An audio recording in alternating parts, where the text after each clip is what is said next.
اگر یہ چیزیں غلط تھی تو خدا نے مدینہ میں کیوں دی ہے؟ مجھے وہ کہنے لگا سوا سمجھنا، کہتے ہیں اس لیے نہیں دی کہ اس میں صحابہ کا دفاع کیا ہے، اگر اللہ مکہ میں دے دیتے تو لوگ کہتے کلمہ اس لیے پڑھا نبی حکومت والا تھا، کلمہ اس لیے پڑھا نبی طاقت والا تھا، کلمہ اس لیے پڑھا کہ نبی دولت والا ہے۔ جب صحابہ نے کلمہ پڑھا، قربانیاں دے دی ہے، خدا نے حکومت طاقت دولت بھی انہی کو دے دی، حق انہی کا تھا۔ اگر مکہ میں دیتے الزام لگتا، میں نے کہا بالکل اسی طرح امام اعظم ابو حنیفہ اگر چیف جسٹس بن جاتے تو پھر الزام لگتا، ان نے جنازہ جیل سے اٹھوا لیا، اپنے مقلدین کو الزام سے بچا لیا ہے۔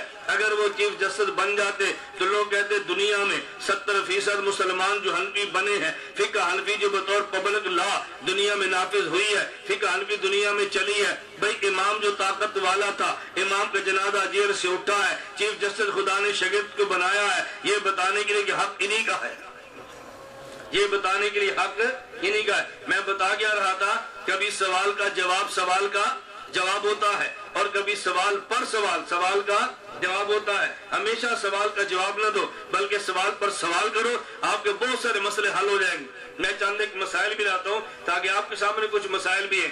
نمبر 1 مسئلہ، مجھے ایک غیر مقلد تو نہیں تھا، واللہ علم ایک ہمارا ساتھی تھا، اس نے فون کیا، حنفی بھائی، اور فون پہ کہنے لگا میرے ساتھ 4 مقلد یہ لڑکے بیٹھے ہیں، کتابیں ان کے پاس ہے، اور انہوں نے کہا مجھے فون کرو۔ میں نے کہا کرو فون۔ مجھے وہ کہنے لگا یہ پوچھتے ہیں کہ رسول اکرم صلی اللہ علیہ وسلم نے رفع الیدین سے اگر منع کیا ہے ہمیں کوئی حدیث دکھا دو، ایک حدیث دکھا دو اللہ کے نبی صلی اللہ علیہ وسلم نے رفع الیدین کرنے سے منع کیا ہو، ہم رفع الیدین چھوڑ دیں گے اور پکے حنفی بن جائیں گے۔ میں نے کہا یہ فون ان کو دے، یہ فون کرے اور سپیکر آن کر دو اور تم اس کا جواب سنو۔ اب اس غیر مقلد نے سپیکر موبائل لیا، اس نے سوال کیا، کہتے ہیں شیخ صاحب ایک حدیث دکھا دو نبی پاک صلی اللہ علیہ وسلم نے رفع الیدین کرنے سے منع کیا ہو، ہم رفع الیدین چھوڑ دیں گے اور ہم حنفی بن جائیں گے۔ اب اس کا جواب نہ دو، اس پر سوال کرو۔ میں نے کہا تم ایک حدیث دکھا دو نبی کریم صلی اللہ علیہ وسلم نے رفع الیدین کرنے کا حکم دیا ہو، میں رفع الیدین شروع کر کے اہل حدیث بن جاؤں گا۔ سمجھ آئی؟ اس نے کیا سوال کیا؟ کچھ سوال سمجھو تو صحیح نا، اس نے کیا سوال کیا؟ ایک حدیث دکھاؤ جس میں نبی پاک صلی اللہ علیہ وسلم نے رفع الیدین سے منع کی ہو۔ ہم نے کیا کہا بھئی تم ایک حدیث دکھاؤ حضور نے حکم دیا ہو۔ آپ غیر مقلد ہے نا، اس کی فوراً ٹون بدل دی ہے، جب جواب آتا ہے فوراً پیترا بدل رہا ہے، پھسلتا ہے، فوراً پھسل گیا۔ مجھے کہنے لگا اگر نبی پاک صلی اللہ علیہ وسلم نے رفع الیدین کا حکم نہیں دیا، رفع الیدین کیا تو ہے نا؟ سوال سمجھ گئے؟ رفع الیدین کا حکم نہیں دیا، رفع الیدین کیا تو ہے نا؟ میں نے فوراً کہا رفع الیدین سے منع نہیں کیا، رفع الیدین چھوڑا تو ہے نا؟ بات سمجھ آگئی؟ اس نے کیا کہا جی اگر حکم نہیں دیا کیا تو ہے نا؟ میں نے فوراً کہا منع نہیں کیا چھوڑا تو ہے نا؟ تم حکم دکھاؤ ہم منع دکھائیں گے، تم کرنا دکھاؤ ہم ترک دکھائیں گے۔ بھئی دلیل کے مقابلے میں دلیل ہوتی ہے نا۔ میں بات اس لیے سمجھا رہا ہوں اگر یہ باتیں ذہن میں آ جائیں، پھر اگر زیادہ دلائل نہ بھی ہوں تو بندہ بڑے آرام سے مخالف کو کنٹرول بھی کر سکتا ہے اور اس کو قائل بھی کر سکتا ہے۔ اذان ہو لے کیا کوئی اور شروع ہو جائے گی؟ جی چلیں ایک اور اسی پر سوال سمجھے۔ ایک غیر مقلد مجھے کہنے لگا نبی پاک صلی اللہ علیہ وسلم نے، توجہ ادھر رکھے، رفع الیدین کیا تھا۔ میں نے کہا جی کیا تھا۔ مجھے کہتا ہے پھر چھوڑ دیا تھا۔ میں نے کہا چھوڑ دیا تھا۔ سوال سمجھے؟ اچھا یہ بتائیں کیوں چھوڑا رفع الیدین؟ کیوں چھوڑا؟ اب آپ نے مدرسے میں آنا ہے، کتابیں تلاش کرنی ہے، استادوں کو تنگ کرنا ہے، استاد یہ وجہ بتائیں کیوں چھوڑا؟ مجھے کہتا ہے نبی پاک صلی اللہ علیہ وسلم نے رفع الیدین کیوں چھوڑا؟ اچھا میں نے کہا تو بتا کیوں شروع کیا؟ اس نے کیا پوچھا کیوں؟ اور ہم نے کیا پوچھا کیوں شروع کیا؟ کہتا ہے شروع کیوں کیا مجھے نہیں پتا۔ میں نے کہا کیوں چھوڑا؟ مجھے نہیں پتا۔ شروع کرنے کا تجھے نہیں پتا، چھوڑنے کا مجھے نہیں پتا۔ جب شروع کیا تو کر دیا، جب چھوڑا تو چھوڑ دیا۔ اب بتائیے الجھن والی بات تو نہیں ہے نا؟ آسان سی بات کیا؟ ہمیشہ سوال کا جواب نہ دو بلکہ سوال پر سوال کرو۔ سوال کا جواب دینا پھر اپنے ذمہ دلائل لوگے، پھر اس کا دفاع کرو گے۔ سوال کا جواب نہیں، سوال پر سوال کرو، اس میں بات حل ہوتی ہے۔ مجھے ایک شخص کہنے لگا اچھا یہ بتائیں حضرت امام اعظم ابو حنیفہ رحمتullah علیہ سے حضرت امام بخاری نے کوئی ایک بھی حدیث نہیں لی اور نہیں لی. امام ابو حنیفہ کے شاگردوں سے ہے, امام صاحب سے نہیں ہے. مکی بن ابراہیم سے ہے, محمد بن عبداللہ سے ہے, ابو عاصم بن نبیل سے ہے, امام صاحب سے نہیں ہے. مجھے وہ کہنے لگا امام اعظم ابو حنیفہ اگر بہت بڑے آدمی ہوتے ان سے امام بخاری کو ایک حدیث تو لے لیتا نا. میں نے کہا امام بخاری بہت بڑے آدمی ہوتے, امام مسلم ان سے کوئی ایک حدیث تو لے لیتا نا. پوری صحیح مسلم میں امام مسلم نے امام بخاری سے کوئی حدیث نہیں لی, حالانکہ امام مسلم امام بخاری کے شاگرد ہیں. میں نے کہا اگر یہ دلیل ہے چھوٹا بڑے ہونے کی تو پھر کوئی امام بخاری کو چھوٹا کہہ دے گا.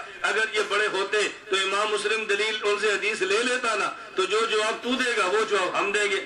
میں بتا یہ رہا تھا صرف الجھن دور کرنے کے لیے, کبھی سوال کا جواب ہوتا ہے اور کبھی سوال پر سوال کا جواب ہوتا ہے. غیر مقلد نے دلیل پوچھی, میں ایک بات تمہیں سمجھانے لگا ہوں. کہا جی مولانا صاحب امام کے پیچھے ہم تو فاتحہ پڑھتے ہیں, آپ امام کے پیچھے فاتحہ نہیں پڑھتے. میں نے کہا بالکل. میں تھوڑی سی تمہید باندھ کے ایک سوال بتانا ہے پھر اس پر سوال کرنا ہے. اچھا جی آپ کی دلیل کیا ہے؟ میں نے کہا قرآن کریم ہے, وَإِذَا قُرِئَ الْقُرْآنُ فَاسْتَمِعُوا لَهُ وَأَنصِتُوا لَعَلَّكُمْ تُرْحَمُونَ. اور امام احمد فرماتے ہیں اجمع الناس وَلَا أَنَّا نَزَلَتْ فِي الصَّلَاةِ, امت کا اجماع ہے یہ نماز کے بارے میں ہے کہ جب امام نماز میں قرآن پڑھے تو پیچھے مقتدی امام کے پیچھے نماز میں قرآن نہ پڑھے. یہ اجماع امت ہے کہ نماز کے بارے میں آیت اتری ہے. اب اس نے کہا کہ امام کے پیچھے قرآن ہم بھی نہیں پڑھتے. میں نے کہا تم تو پڑھتے ہو. اس نے کہا کہاں پڑھتے ہیں؟ میں نے کہا فاتحہ نہیں پڑھتے. کہتے ہم فاتحہ پڑھتے تو ہیں لیکن فاتحہ قرآن نہیں ہے. یہ بنیاد سمجھ گئی. کیا کہنے لگا؟ ہم امام کے پیچھے فاتحہ پڑھتے ہیں لیکن فاتحہ قرآن نہیں. تو امام کے پیچھے تو ہم بھی قرآن نہیں پڑھتے. اس آیت پہ ہم بھی عمل کرتے ہیں, تم بھی عمل کرتے ہو. میں نے کہا فاتحہ قرآن کیوں نہیں ہے؟ اس کا سوال سننا پہلے. اس کا سوال یہ ہے, مجھے کہنے لگا کہ یہ بتاؤ قرآن کریم کے پارے کتنے ہیں؟ آپ بتاؤ, پھر آپ کو سوال سمجھ آئے گا. قرآن کے پارے کتنے ہیں؟ 30. پہلا پارا کہاں سے شروع ہے؟ الف لام میم سے. دوسرا پارا سیقولو سے. تیسرا پارا تلک رسلو. آخری 30واں پارا عما یتساءلون. تو سورۃ الفاتحہ کدھر گئی؟ اس نے کہا جی جب قرآن کریم کے 30 پارے ہیں کسی ایک پارے میں سورۃ فاتحہ نہیں ہے. پہلا پارا الف لام میم سے, دوسرا سیقولو سے, تیسرا تلک رسل, آخری عما یتساءلون. تو اگر فاتحہ قرآن ہوتی تو کسی پارے کا جز ہوتی نا. جب 30 پاروں کا نام قرآن ہے, کوئی پارا فاتحہ سے شروع نہیں ہو رہا, تو پھر اس کا مطلب یہ کہ فاتحہ قرآن ہی نہیں ہے. اس نے سوال کیا. میں نے کہا یہ بتاؤ قرآن کی سورتیں کتنی ہیں؟ کہتے 114. نہیں سمجھے؟ قرآن کی سورتیں کتنی ہیں؟ 114. میں نے کہا پہلی سورت کون سی ہے؟ کہتے فاتحہ. میں نے کہا جب قرآن نہیں تو قرآن کی سورت کیسے؟ جب قرآن نہیں ہے تو قرآن کی سورت کیسے؟ وہ جی میرا سوال. میں نے کہا میرا سوال, تیرے سوال کا میں جواب دوں, میرے سوال کا تو جواب دے نا. اچھا مجھے تو اس کا جواب آتا ہے بحمدللہ, یہ نہیں آتا. میں صرف یہ بتا رہا ہوں اس کو پریشانی تو لگ گئی نا. اب اس کو جواب تلاش کرنا پڑ گیا نا. بھائی تلاش کرے جواب. ہم نے کیا ظلم کیا؟ ہم سوالوں کے جواب تو دیتے رہے لیکن ہم ان کو سوالوں کے اندر نہیں ڈالا کہ ان الجھن کا شکار ہو. میں نے اس لیے کہا کبھی سوال کا جواب ہوتا ہے اور کبھی سوال پر سوال کا جواب ہوتا ہے. ایک شخص نے مجھے فون میں پوچھا کہ استاد جی ایک مسئلہ بتائیں. میں نے کہا آپ کون ہو؟ نام بتایا. کہاں سے ہو؟ فیصلہ آباد سے. کہا جی میں 4 ماہ تبلیغی جماعت میں لگا کر آیا ہوں, میں آپ سے سوال کرنے لگا ہوں. میں نے کہا مجھے تو نہیں پتا آپ نے 4 ماہ لگائے کہ نہیں. چلے میں تیری بات پہ اعتماد کرتا ہوں, سوال کریں. اب سوال کرنے لگا, مجھے یہ بتائیں رفع الیدین کرنے کی کوئی حدیث بخاری شریف میں موجود ہے؟ سوال, رفع الیدین کرنے کی کوئی حدیث بخاری شریف میں موجود ہے؟ میں نے کہا آپ بتائیں آپ مسلمان بھی ہو یا نہیں؟ کہتے جی میں بالکل مسلمان ہوں. میں نے کہا اگر مسلمان ہے تو کلمہ سنا, پہلا کلمہ پڑھ. کہتے لا الہ الا اللہ محمد الرسول اللہ. میں نے کہا مجھے سمجھ آ گئی تو مسلمان ہے. اچھا مسلمان ہے تو پھر اذان بھی آتی ہے؟ کہتے جی مجھے آتی ہے. میں نے کہا پوری اذان سناؤ. اس نے پوری اذان سنا دی. میں نے کہا اچھا نمبر 2 تم بیت الخلاء یا پیشاب شوب بھی کرتے ہو کہ نہیں؟ تو اس نے کہا جی کرتا ہوں. میں نے کہا بیٹھ کر یا کھڑے ہو کے؟